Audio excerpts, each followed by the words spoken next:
घर पर सनम चले आए, तू ना आया तो हम चले आए।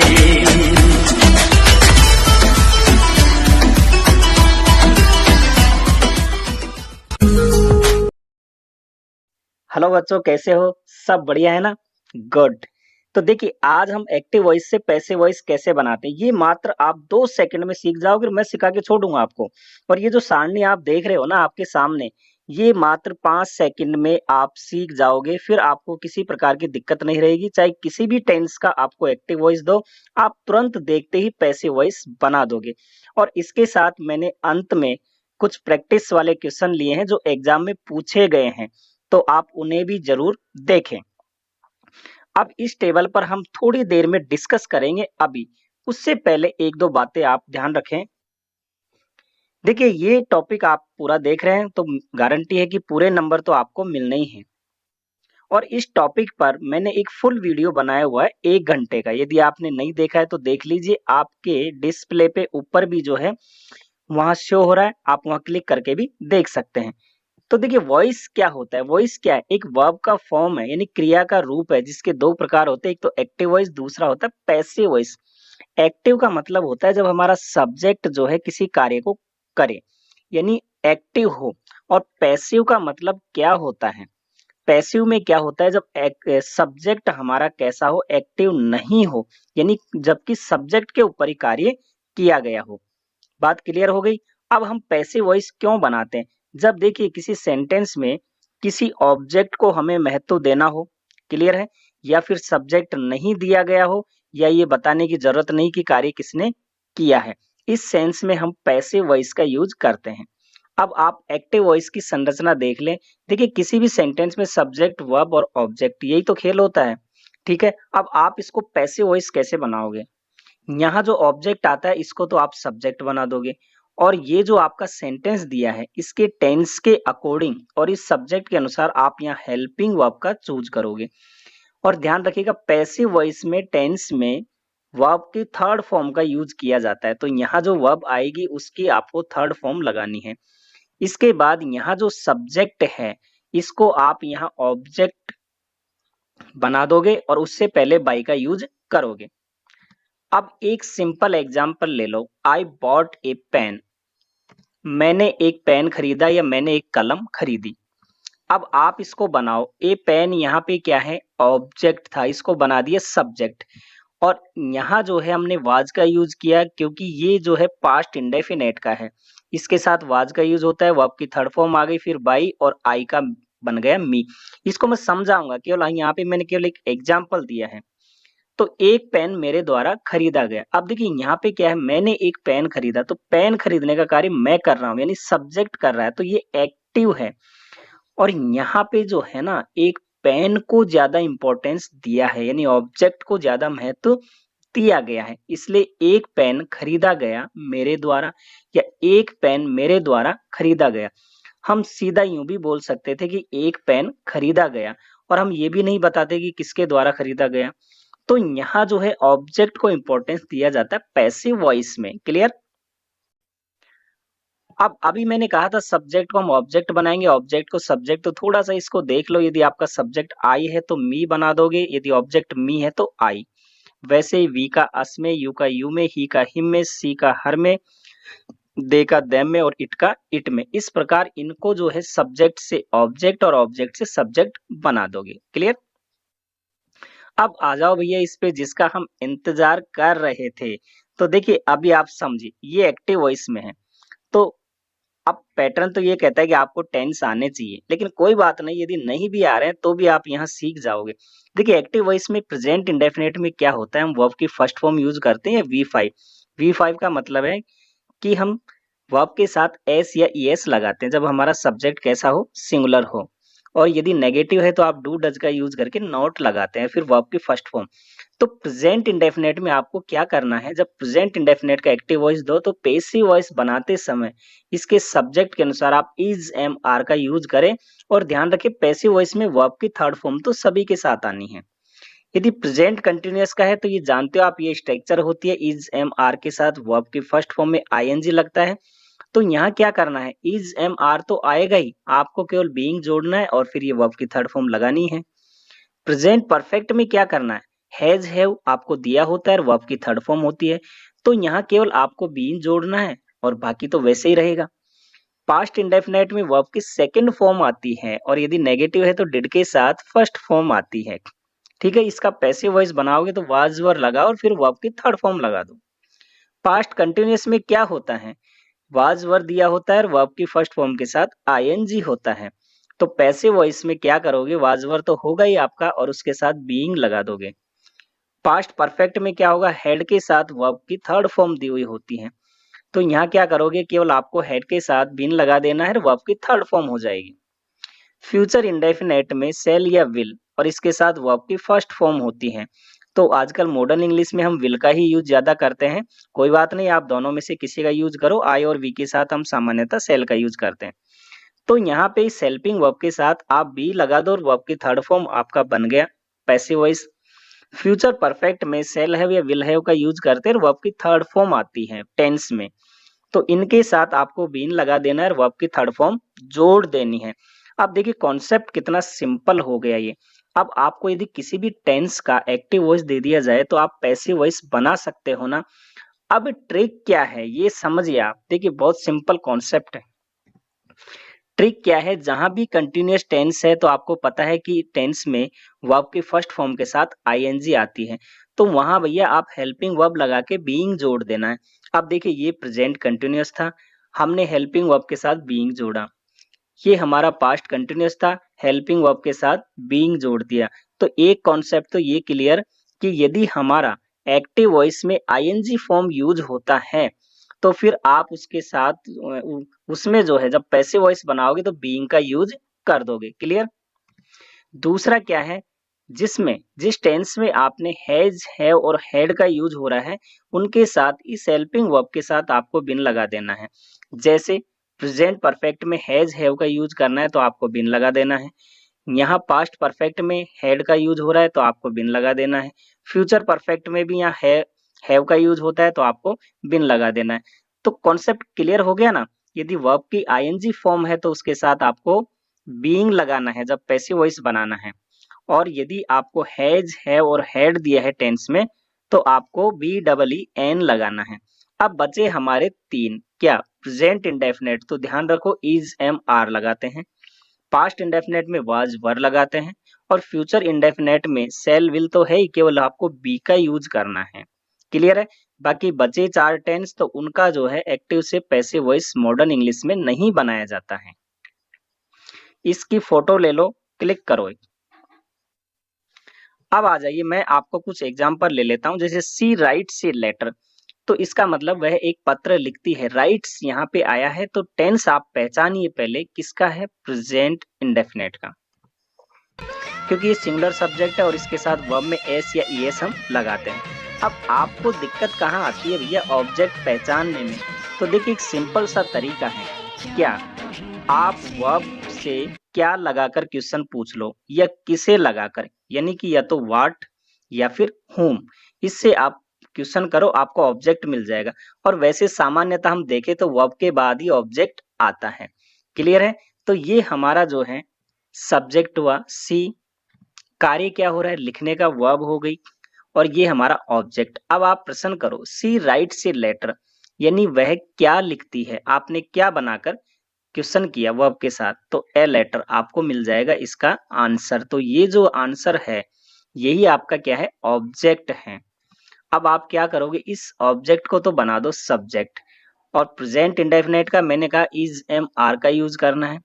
ये सिंगुलर है तो इज लगा दो, वर्ब की थर्ड फॉर्म राइट की थर्ड फॉर्म होती है रिटन। इसके बाद सी यहाँ सब्जेक्ट है तो ऑब्जेक्ट में हर में बदल जाएगा, इसके पहले बाई का यूज करो। बताइए सिंपल है कि नहीं। तो ये सब्जेक्ट हो गया, ये आपकी वर्ब हो गई और ये ऑब्जेक्ट हो गया। अब इसको आप बोल सकते हो एक पत्र उसके द्वारा लिखा जाता है या एक पत्र लिखा जाता है उसके द्वारा। तो यहाँ तो वह यानी सी जो सब्जेक्ट था वो कार्य कर रहा था लिखने का। अब यहाँ क्या है, एक पत्र को इंपॉर्टेंस ज्यादा दिया है इसलिए यहाँ जो है ऑब्जेक्ट को लिया गया है पहले। क्लियर है ना, बात समझ में आ गई। Next, she is singing a song, बनाइए जल्दी से, किस टेंस का है? हाँ बताओ। She is singing a song, present continuous का, वेरी गुड, बहुत अच्छे। इसका मतलब क्या होगा? वह एक गाना गा रही है। तो वह क्या गा रही है? ए सॉन्ग, एक गाना, ये ऑब्जेक्ट हो गया। ए सॉन्ग ऑब्जेक्ट, और प्रेजेंट कंटिन्यूअस का है तो इज एम आर के साथ बीइंग का यूज होगा, क्योंकि कंटिन्यूअस है, आईएनजी आ गया ना यहाँ, इसलिए मैंने कहा जहां आईएनजी आ जाए तो उसमें आपको बीइंग लगाना है। तो ये आपका ए सॉन्ग के साथ इज लगाओगे और फिर बीइंग, वर्ब की थर्ड फॉर्म सिंग, गाना, इसकी थर्ड फॉर्म होती है संग, बाई, सी का हो जाएगा हर।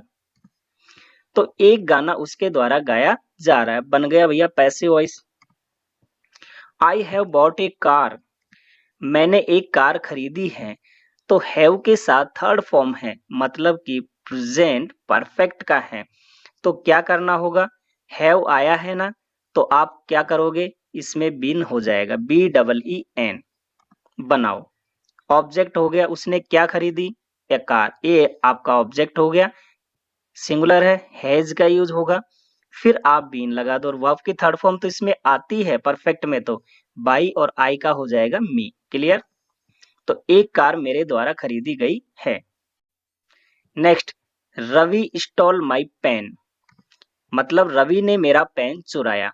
तो देखिए यहाँ पे कोई हेल्पिंग वर्ब नहीं है, तो हेल्पिंग वर्ब नहीं है तो ये वर्ब की सेकंड फॉर्म हुई स्टॉल, स्टील का सेकंड फॉर्म स्टॉल, यानी कोई चीज चुराना। तो किसका है भैया? पास्ट इंडेफिनेट का है। याद करो टेबल, पास्ट इंडेफिनेट में वाज वर्ब का यूज करना है, उसके साथ वर्ब की थर्ड फॉर्म। तो उसने क्या चुराया? माई पेन, ये तो हो गया ऑब्जेक्ट। माई पेन ऑब्जेक्ट हो गया, सिंगुलर है, आप वाज का यूज करोगे। वर्ब की थर्ड फॉर्म स्टोल की हो जाएगी स्टोलन, बाई, किसके द्वारा? रवि। तो मेरा पेन रवि द्वारा चुराया गया। The boys were playing cricket, लड़के क्रिकेट खेल रहे थे। किसका है? पास्ट कंटिन्यूअस का है। क्या खेल रहे थे? क्रिकेट, ऑब्जेक्ट हो गया, वर्ब के बाद ये आ गया। तो क्रिकेट किसका है? पास्ट कंटिन्यूअस का। तो क्या करोगे? वाज वर्ब के साथ बीइंग का यूज करोगे, ठीक है ना? तो यहाँ पे क्रिकेट के साथ वाज आएगा, फिर बीइंग, वर्ब क्या है? प्ले, खेलना, थर्ड फॉर्म प्लेड बाई, किसके द्वारा? द बॉयज लिख दोगे, द बॉयज। तो क्रिकेट लड़कों द्वारा खेला जा रहा था। She had written a letter, वह एक पत्र लिख चुकी थी। She had written a letter, वह एक पत्र लिख चुकी थी। बनाओ, क्या लिख चुकी थी? ए लेटर, ऑब्जेक्ट हो गया लेटर, इसके साथ हेड का यूज, और हेड आ गया, वर्ब की थर्ड फॉर्म लगा दो बीन, ठीक है? इसके बाद वर्ब की थर्ड फॉर्म इसमें वैसे भी है, तो रिटन बाई, सी का हो जाएगा हर। तो एक पत्र उसके द्वारा लिखा जा चुका था। नेक्स्ट आ जाओ, आई शैल प्ले फुटबॉल, मैं फुटबॉल खेलूंगा। किस टेंस का है? फ्यूचर इंडेफिनेट का है। शैल विल के साथ वर्ब की फर्स्ट फॉर्म आई है। क्या करोगे? केवल बी लगाना है आपको। तो क्या खेलूंगा? फुटबॉल, फुटबॉल आपका ऑब्जेक्ट हो गया, इसके साथ विल का यूज करो, फिर बी लगा दो। वर्ब की थर्ड फॉर्म हो गया प्लेड बाई, आई का हो जाएगा मी। तो फुटबॉल मेरे द्वारा खेला जाएगा। He will have completed this project by next month, किस टेंस का है? फ्यूचर परफेक्ट का, क्योंकि विल हैव शैल हैव का यूज होता है वर्ब की थर्ड फॉर्म, किसमें? फ्यूचर परफेक्ट में। वह अगले महीने तक इस प्रोजेक्ट को पूर्ण कर चुका होगा। क्या पूर्ण कर चुका होगा? दिस प्रोजेक्ट, ऑब्जेक्ट हो गया, वर्ब के बाद आया है। तो दिस प्रोजेक्ट विल हैव, और इसके साथ आपको बीन का यूज करना है। कंप्लीटेड वर्ब की थर्ड फॉर्म बाई, ही का हो जाएगा हिम, और ये वैसे के वैसे लिख दो। तो इस प्रोजेक्ट को उसके द्वारा अगले महीने तक पूर्ण किया जा चुका होगा। अब यहाँ समझिए जहां दिक्कत आती है, यदि डबल ऑब्जेक्ट दिया हो तो क्या करोगे? He gave me A pen, तो देखिए जब दो ऑब्जेक्ट हमारे पास होते हैं, इसका हिंदी में होगा उसने मुझे एक पेन दिया। अब हिंदी से हमें कोई मतलब नहीं है, हमें तो सीधा चेंज करना होता है। जब यह दो ऑब्जेक्ट दिए होते हैं तो एक होगा लिविंग और दूसरा होगा नॉन लिविंग। तो हमारा जो लिविंग ऑब्जेक्ट होता है उसको हम बोलते हैं डायरेक्ट ऑब्जेक्ट। क्लियर है? ये लिविंग हो गया। और जो नॉन लिविंग होता है उसको हम बोलते हैं, सॉरी, लिविंग को हम इनडायरेक्ट ऑब्जेक्ट बोलते हैं, नॉन लिविंग को हम डायरेक्ट बोलते हैं। थोड़ा सा इसमें कर लेना, बोलने में थोड़ा गलत हो गया। तो ये हमारा जो है मी, ये कैसा है? लिविंग, और ये होता है इनडायरेक्ट ऑब्जेक्ट। और ए पेन यानी एक वस्तु का नाम है जो नॉन लिविंग है, इसको हम कहते हैं डायरेक्ट ऑब्जेक्ट। क्लियर है? अब आप इन दोनों ऑब्जेक्ट में से किसी से भी बना सकते हो, लेकिन जो लिविंग ऑब्जेक्ट होता है इससे ज्यादा बेटर होता है। तो अब आप देखिए इसमें प्रश्न करो, he gave me A pen, उसने मुझे एक पेन दिया, तो उसने क्या दिया? ए पेन। ठीक है, तो क्या लगाने से तो ये ऑब्जेक्ट आया, और उसने किसे दिया? तो मी यानी मुझे, तो किसने यानी whom लगाने से हमारा जो है इनडायरेक्ट ऑब्जेक्ट आता है, और व्हाट लगाने से डायरेक्ट ऑब्जेक्ट आ जाता है जब वर्ब के साथ हम क्वेश्चन करते हैं। तो चलिए सबसे पहले हम ऑब्जेक्ट मानते हुए सॉल्व करते हैं। तो ये ऑब्जेक्ट मी है, इसका बन जाएगा आई। टेंस किसका है? पास्ट इंडेफिनेट का है, वाज वर लगेगा तो आई के साथ वाज का यूज करते हो, वर्ब की थर्ड फॉर्म होगी गिवन। फिर ये दूसरा ऑब्जेक्ट लिख दो, ए पेन बाई ही का हो जाएगा हिम। तो एक तरीका तो ये है। दूसरा तरीका क्या है कि यदि आप डायरेक्ट ऑब्जेक्ट लेते हो तो ए पेन, इसके साथ भी वाज लगेगा, वर्ब की थर्ड फॉर्म। यहाँ जो हमारा लिविंग है ऑब्जेक्ट, इसको जब हम लिखेंगे तो इसके पहले हम टू या फॉर का यूज करते हैं सिचुएशन के अनुसार, और कई बार नहीं भी करते हैं, इसका लॉप भी कर दिया जाता है। तो आप यूज कर भी सकते हो या नहीं भी कर सकते हो, कोई दिक्कत नहीं है। इसके बाद आप बाई लगा करके ही का बना दोगे हिम। क्लियर है?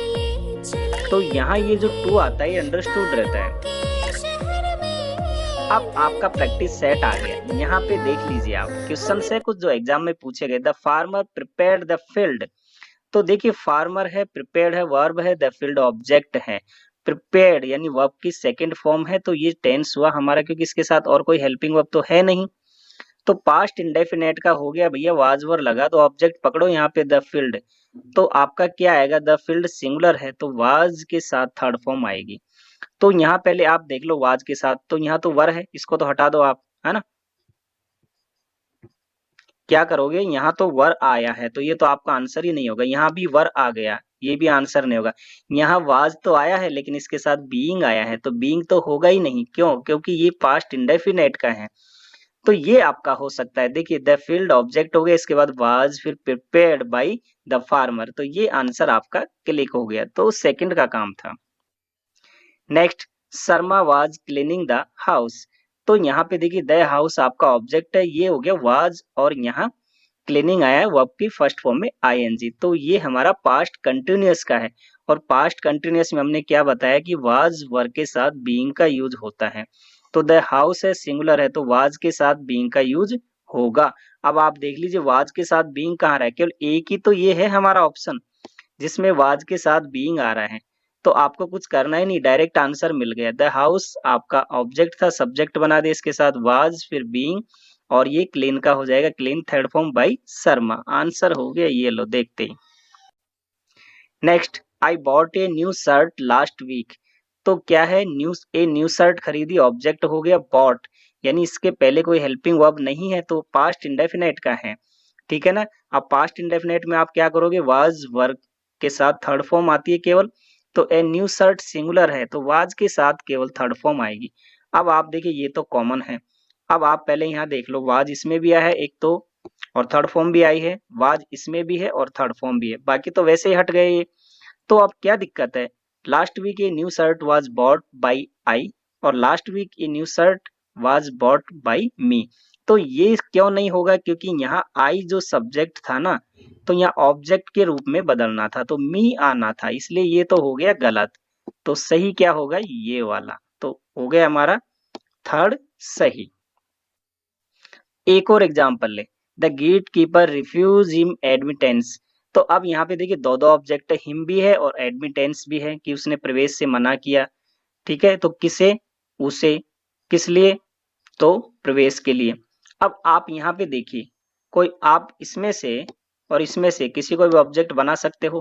पहले सेंटेंस देख लीजिए, रिफ्यूज है, सेकंड फॉर्म में इसके साथ कोई वर्ब नहीं है, तो पास्ट इंडेफिनेट का है। तो क्लियर है कि वाज वर्ब के साथ आपको थर्ड फॉर्म आएगी। तो यहाँ तो इज है, हटा दो, यहाँ भी इज है, हटा दो। अब यहाँ पे आया है वाज, यहाँ भी वाज आया है। अब इन दोनों में देख लेते हैं, लेकिन यहाँ एडमिटेंस को इसने सब्जेक्ट माना है और यहाँ पे ही पे, पहले इसको देख लेते हैं। तो हिम का आप बन गया ही, इसके बाद वाज आएगा, वो आपकी थर्ड फॉर्म आ गई, और ये दूसरा ऑब्जेक्ट लिख ही दोगे बाई द गेट कीपर। तो सही तो यही लग रहा है, लेकिन इसको भी जस्टिफाई कर लेते हैं। तो यहाँ इसका ऑब्जेक्ट माना, इसके साथ वाज भी है, रिफ्यूज है बाय द गेटकीपर, सही तो है? सही है क्या? नहीं, ऑब्जेक्ट छोड़ दिया, जो दूसरा वाला था वो नहीं लिखा ना यहाँ पे, डायरेक्ट यहाँ बाई लगा करके ये लिख दिया, इसलिए आंसर हो गया हमारा ए सही। क्लियर है कॉन्सेप्ट? बहुत सिंपल शब्दों में मैंने समझा है, आपको समझ में आया और मजा भी आया होगा। तो इसको लाइक करें, शेयर करें, अपने साथियों के साथ एंजॉय करते रहिए और इस वीडियो को आप जो है ज्यादा से ज्यादा शेयर करें और मेरे साथ आप एंजॉय करते रहिए। और मैंने कहा कि मैंने फुल वाला वीडियो भी बनाया हुआ है इसका, यदि नहीं देखा है तो उसे भी देख